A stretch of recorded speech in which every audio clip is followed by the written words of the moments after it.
டேய் தம்பி, யாரு இது? சித்தப்பு நீங்க எப்போ வந்தீங்க? சும்மா இருக்க மாட்டேன். சொல்ல என்னடா பண்ற? சில்லி போட்டு இருக்கேன். அந்த ஈர வெங்காயம்னா எங்களுக்கு தெரியாதா? என்னடா வேலை பாக்குற நீ? உன் மேல நிறைய கம்ப்ளைண்ட் வந்துகிட்டே இருக்கு. நல்லா நான் வேலை பார்க்குறேன்.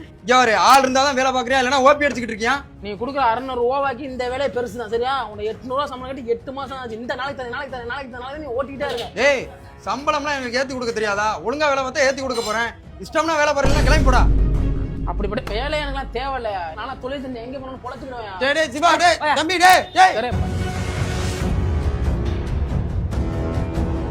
மாப்பிள்ள எங்க இருக்கீங்க? இங்க ஏரியால மாப்பிள்ள இந்த மாதிரி எனக்கும் உனக்கும் ஒரு தகராறு ஆச்சுடா. வேலையை விட்டு நின்றான்டா. ஏதாவது வேலை இருந்தா என்ன பிடிச்சிக்கூடா. நம்ம வீட்டு பக்கத்துல அண்ணாச்சி கடை வச்சிருக்காரு. அவர் வேலைக்கு ஆள் வேணும்னு நேத்தான் பேசிக்கிட்டு இருந்தாரு. நீ வேணா வா, நான் போய் சேர்த்து விடுறேன்.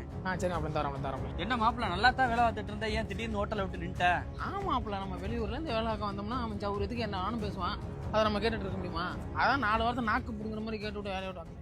சரி வா, இதான் நம்ம அண்ணன் கடை. இவர் தான் நான் சொன்னேன்ல அந்த அண்ணன். அண்ணே சொல்லுப்பா. இவன் தானே அந்த புதுக்கோட்டைக்கார பையன். நல்லா வேலை வைப்பியா? அதெல்லாம் சூப்பரா வேலை வைப்பேன் முதலாளி. என்ன முதலாளின்ற? நீ முதலாளி இல்லையா? அந்த கடல எங்க முதலாளி? தம்பி வணக்கம் தம்பி.